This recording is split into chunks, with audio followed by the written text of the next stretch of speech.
The Mixed Mornings and More podcast with Steph and Shawn. Now available daily. Good morning, world. Hey, good morning. We're both here. Happy Wednesday. It's March 15th. It's 5:31, and we made it. We did through what? Snowmageddon? Snowpocalypse? Yeah. What do we call that? Yeah, I don't know. It was something. It's the most snow I think we've had all year. When I'm walking around places, I'm like, it has never been this high, like where it's piled up type of thing. Yeah, totally. I mean, it was over top of my boots just stepping out of the truck in a place that was plowed yesterday morning. Yeah. So Environment Canada, we have some official kind of ish numbers.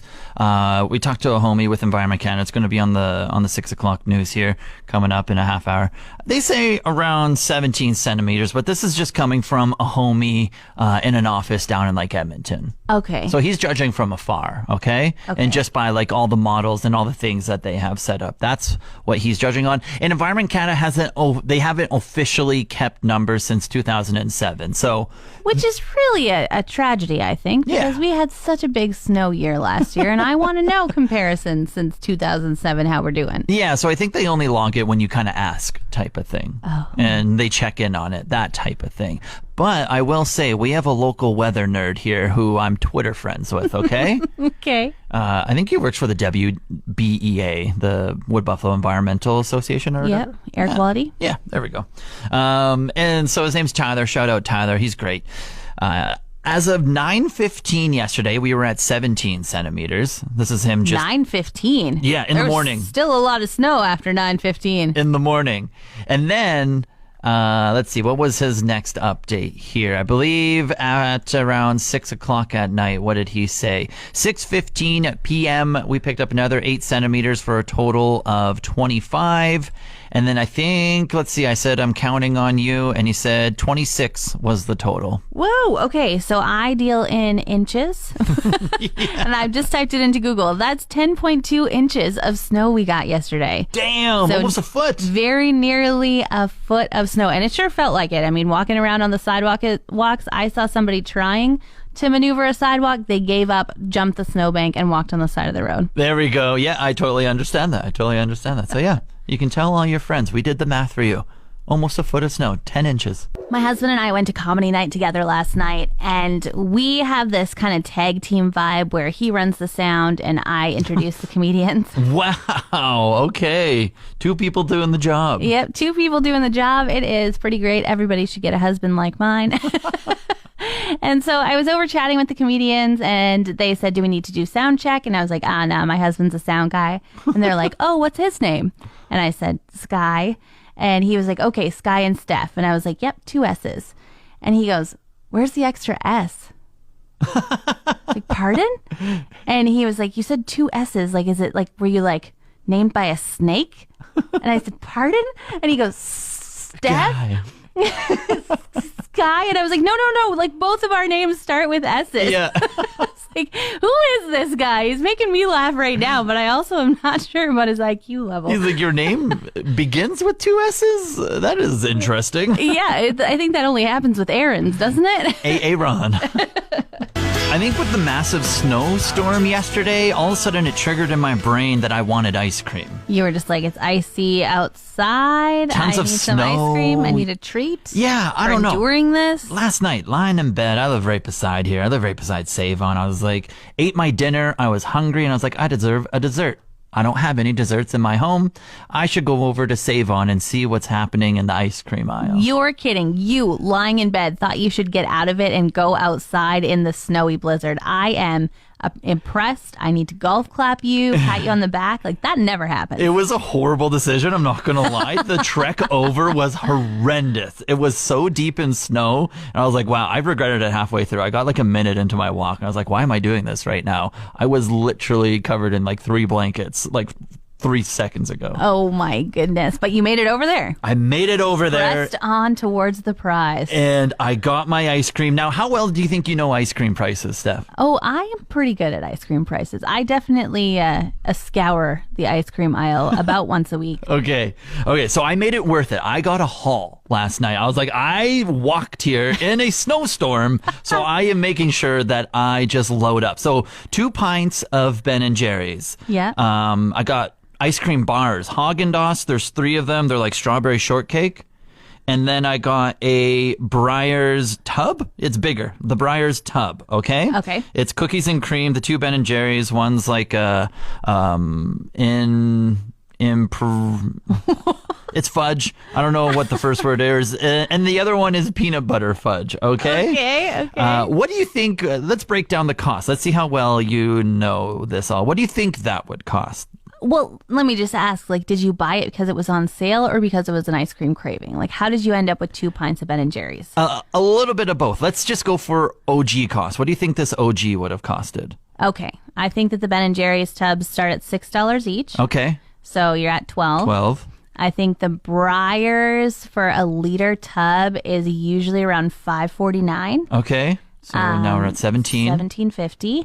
And then those 3 ice cream, and you said they're Haagen-Dazs brand? Haagen-Dazs, 3.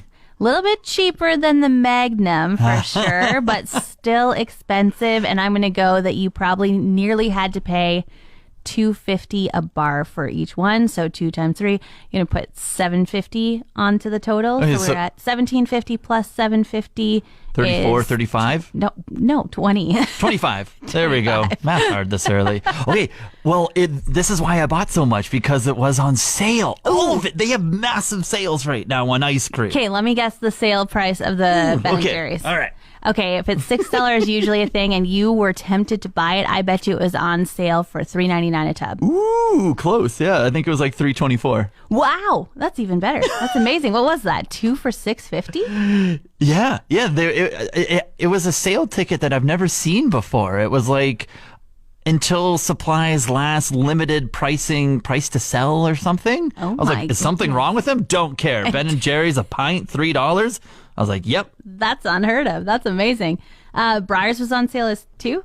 Yep. Okay, that was on sale for... Everything was on sale. I don't buy full price. Come on. $3.99. Yeah, that was also around $3.20. Wow. Oh my goodness. You might have to go over. I need to right now. Don't buy it all up before I get there. Yeah. The Haagen-Dazs, I was thinking you paid about $7 for it, and it was on sale? Yeah, around $3. Oh my gosh. Right. Did you spend $9 on ice cream last night? It came out to around $15 with like tax and everything for all of my ice cream haul. Well, I guess you thought it was worth it on your way back home, right? Yeah, my spidey senses went off. See, that's why I wanted to go. I was like, I bet you everything's on sale over there. And it was. Gotta say, like, the Ides of March came. It is a snowpocalypse out there. But looking at the forecast, supposed to warm up to +8 in just 2 days. A matter of days here. Yeah, it's going to be nice. So the question is, are you shoveling or are you waiting for Mother Nature to do her work? Yeah, the age-old debate, hey? I think first snowfall, you would be ambitious. You would go out there. You would shovel that darn driveway. You'd get it done, and then you'd go out 3 hours later and you'd shovel it again. We're in March now. We're tired of it, right? Yeah, I think there was probably a lot of driveways that stayed untouched and people just were like, I got a truck. I'm going to drive over this. I got 4x4. I got a truck. Yeah.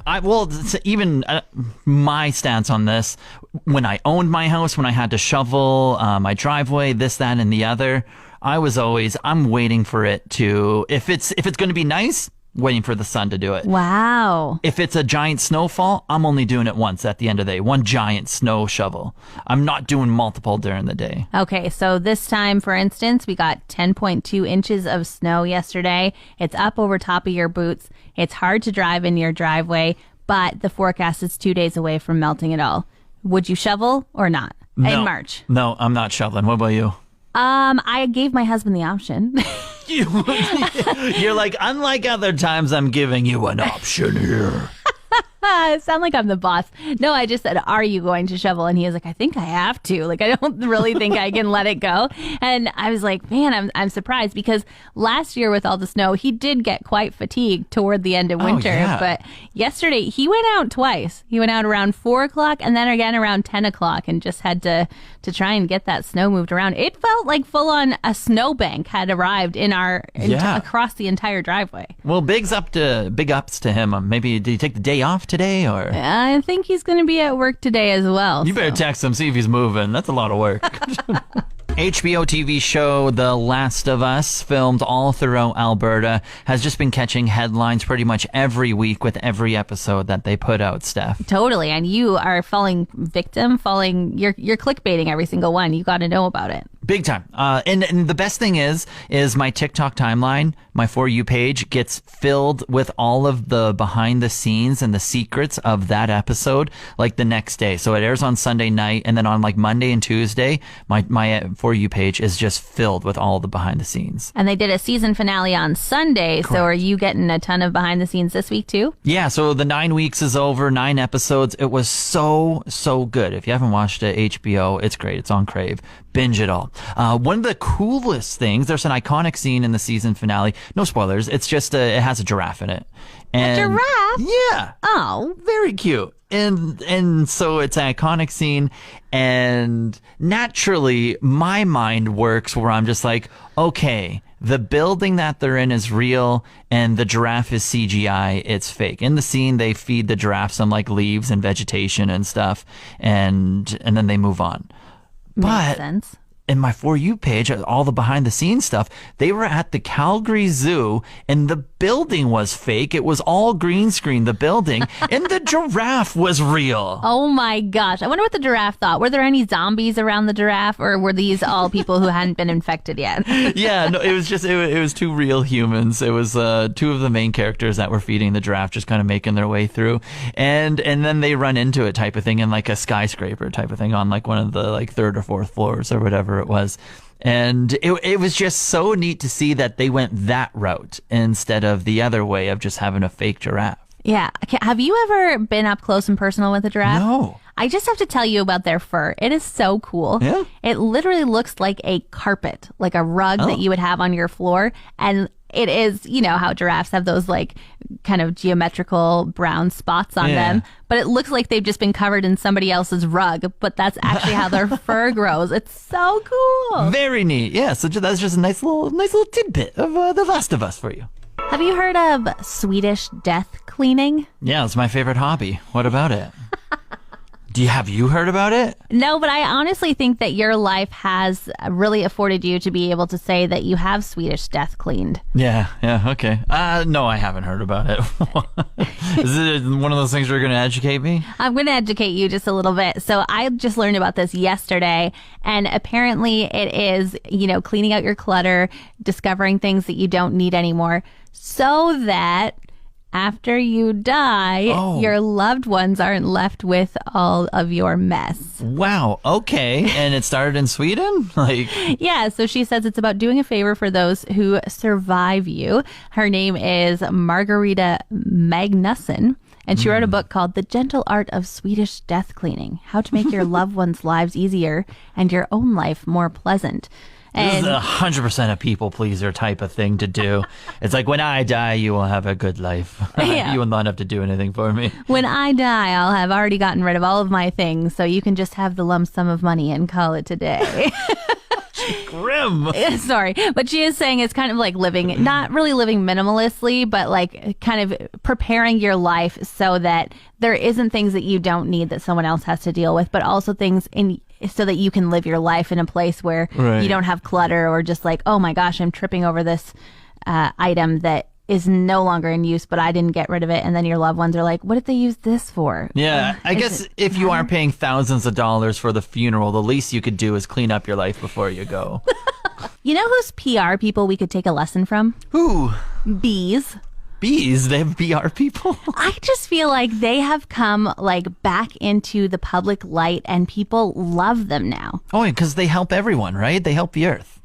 They do help. Or humans. But they used to be like, be scared of bees, run away from them, swat at them, they're going to sting you. I remember those days. I was young.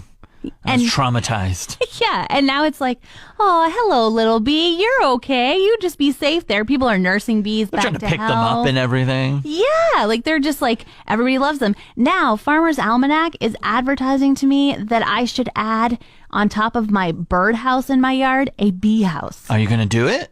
No, the birdhouse in my yard doesn't get any food because I'm terrified that a raven's going to take up residence in it. Okay, so it's just it's a vacant birdhouse. It's a vacant birdhouse. And yeah, I'm not keen to add, as much as the PR people have worked really hard, and I respect bees and I love that they're pollinators and they help our food. I don't think I want to have one living in my yard. You're so much of a people pleaser, though. So I think if we throw enough fun facts at you and shame you into having a bee house, we can get you there. Not only a people person, you're going to be a bee person as well. No, I don't want to be a bee pleaser. I have what would you do in this type of situation scenario, Steph? All right. Busy parking lot question for you. So let's just visualize it, okay? Let's picture something. Stony Creek Plaza right here. Yes. You were trying to get to one of the three, Starbucks, McDonald's, Smoke and Butcher. One of those three, okay? Right, and I'm staying on the top level. I'm not going down Correct. to G1, okay? That's right. So it's all on the top level here. Pretty much every parking space is taken up, but it's constantly changing. People are coming and going, that type of thing. And it's a massive snowstorm like we had yesterday. I did see this yesterday, so okay. I'm putting you in this situation. Massive snowstorm right there. Now you are pulling up. You're going to one of those three situations. You do a quick drive-by to see if there's any open spots. And then all of a sudden someone puts on their reverse lights, okay? There's cars behind you. All right, there's 2 or 3 cars behind you. Do you stop and hold up those 2 or 3 cars and wait for that person to back up? Or do you just keep swinging around and find a spot? In this parking lot, I stop and wait for them to back up. I hold those cars up. Oh, okay. And then you pull in and then you got the nice close spot? Yes, kind of. I mean, I often do this where I'm like, I am going to get this parking spot. And then I feel really guilty about making people wait, or like maybe it's their turn because I should be constantly moving in a parking lot. And so oftentimes I'll make them wait till almost the last second. And I'm like, oh, okay, fine. I'll just keep going. It's like I almost let you back out, but now I'm going to keep driving. Yeah, never mind. I'm going to cause an accident instead. Yeah, because I think I don't have any patience, and so I just keep driving. I don't wait around. Oh. And I think what you should do is let the person back out and clear up that spot so you can pull in. Yeah, and you think that's the etiquette, or? I think so. I think that's the etiquette because it's so busy. You're giving the person a time to back out and get out of there, and then you can take up a spot type of thing. But then yesterday what I saw was just 3 people laying on their horns. No. And trying to drive around. And I was like, this is hilarious. And I love that I'm people watching right now. I hate it when they're trying to drive around because this parking lot is serious mayhem. Like, ask me about a different parking lot, I'd have a different answer. Yeah. But because this one is such, like, I am so scared driving on the top level that someone's going to accidentally back into me or pull into me, that I think it's every man for themselves. Yeah, I agree with that. We polled the listeners a little earlier in the show with the age-old question: are you shoveling kind of all throughout the day, today type of thing, tomorrow, yesterday and today, or are you leaving it and you're just letting the sun do the work because what, on Friday +8? Friday +8. Now, I tried to convince my husband that just waiting for the sun to melt it, but he was like, I don't think we can. Like, our vehicles aren't big enough to get over these snow humps. Well, a lot of people are in the same boat as your husband. 67% of people said they're going to shovel rather than waiting. Wow, I really drove by a lot of driveways this morning that I thought, those people are waiting. Those people are waiting. The majority in my mind have waited, but maybe they were just waiting until the snow stopped falling to get it all in one go. Very interesting, because a lot of the driveways that I walked by this morning also were waiting. It was rare if someone did shovel their driveway, but maybe we're both just part of the 33% that are on the waiting train over here. Well, at this point, too, I mean, I feel like the snow is kind of spread out across your driveway, and then the sun is going to melt it kind of in an even go. If you do pile it up, then it's just harder for the snow to get to that next layer, or the sun to get to that next layer, and get it really melted. So I think wait 2 days, see what happens. If the weatherman's wrong, then take to shoveling. There we go. Yeah, April texted in 780-791-1037. She said this was actually a topic of discussion this morning at her work. Consensus is to wait for the warm weekend to melt most of it. So all the silent people are in the shoveling category, apparently. Interesting. Made national news with our Junos event in Canada. It was in Edmonton over the weekend. And of course, the part that made national news was this topless protester who jumped up on stage during Avril Lavigne's announcement of AJ Dillon coming up on stage. Yeah, and also Avril's response to the protester. One of the main takeaways that I have was just how easy it was to get up on stage. Yeah, she seemed like she had no problem stepping up on stage, taking off her coat, and then having lots of seconds to walk around in her nakedness. It almost looked like she was shocked by how long she was up there. She was standing there and she's like, oh, I'm still here. What else should I do up here? Yeah, I guess I can walk around. I guess I can put my arms up. And I wonder if someone went up when Connor McDavid was up there. Do you think security would have been up there real quick because they have to protect their golden child in Edmonton? That would suck because I think Avril Lavigne's a golden child of Canada. But it's Edmonton. You have to remember. Right. That's their golden child. That would be interesting. And it is interesting the choice that this lady made as to when to go up on stage. I wonder if she did it strategically or if she was just kind of like, okay, the security guard's 15 paces away at least. I guess it's my turn. That's right. But she's been charged now, right? Yes, she was 37 years old. They haven't released the name, but she was charged with mischief. Good old mischief. She's probably already out walking around, just doing her own thing. She's like, yeah, worth it. All of that, literal worldwide attention. And I just get to walk around and maybe get charged with mischief. Yeah, I wonder, though, is her cause getting the international attention? I think, moreover, the moment is, but it's very hard to see what's written on her back. She should have got a bigger marker or something. Bigger marker, yeah. It's Wednesday, which means it's SPCA Pet of the Week Day. Always big shout out Pet Valley Downtown in Eagle Ridge for making this happen. Also the Fort McMurray SPCA for making it happen. Misty, thank you so much for taking the time. Who'd you bring with y'all? So this Wednesday, we have our resident Piper. She is a 4-year-old. We have her down as a Rottweiler cross, but we were all speculating. She's got a little bit of something else in her. She's brindle. She probably has a little bit of staffy in her. She's incredibly smart. She knows all her tricks. She's been house trained, kennel trained. She's all over, a smart girl, very loving. She loves scratches, very cuddly. Perfect for any home, you know? Yeah, I was giving her some butt scritches a little earlier. She was definitely digging that. Steph, we were saying kind of a cute version of that hyena in Lion King. Yeah, definitely look up the cartoon version, not the live action. And it's kind of the one that Whoopi Goldberg plays. It's like a cute dog version of what the hyena, just like the color and everything. Yeah, and that little face. Well, it's so cute. Yeah. Her big eyes. She's got these beautiful big eyes. She's very, very sweet. She's been working with Daleen and Kim, our attendants up there, but we'd love to see her go home soon. You know, she deserves it. She's eagerly waiting to meet you in our canine adoption room. So if you're looking, you can come out and walk her too. She's great on a leash. So recommend it. And what else is happening at the SPCA? So it's just that time where, Locked in the Kennel is coming up on next Friday, actually, March 24th from 10 to 6. So if you're a person who wants to get together with your coworkers, lock up your coworker, or if you're a business who wants to come in, send a rep. I know we have Ford coming down. They're sending someone. Legacy Dodge is sending someone. We have a couple more businesses on board too, so it's going to be a fun day, all in support of the SPCA. And there's also a little surprise thrown. I know we've had puppies last year. People got to cuddle puppies.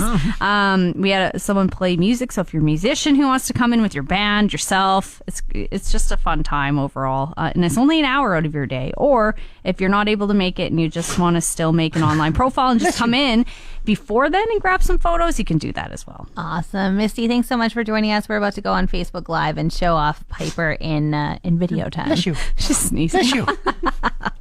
Would you rather Wednesdays? Gonna have to dig deep in your brain for this one, Steph, okay? Deep. Okay. Would you rather your fingers are now pens or your hands are slices of bread? Oh my gosh. I guess I'm going to... neither sound practical whatsoever. But I guess I'm going to take the fingers as pens because at least maybe I'd still be able to pick something up. The bread sounds soggy. You'd run into a lot of weird situations with bread hands. I don't know where you came up with this idea. You don't have to know. Kind of wild imagination over there. Would you rather not be able to watch March Madness or not be able to watch Ted Lasso ever? Ew. Ew. I need March Madness. I need it. I absolutely need it. I love Ted Lasso, though. This is tough. Season 3 just came out. I need to binge it and watch it in one day, pretty much tonight. No, I need to watch March Madness. I need to watch the live sports that matter. Ted Lasso, I can unfortunately do without. Wow. Okay. What a choice. Oh, that sucked. Want more of today's show? Download the Mixed Mornings and More podcast. Now available every weekday.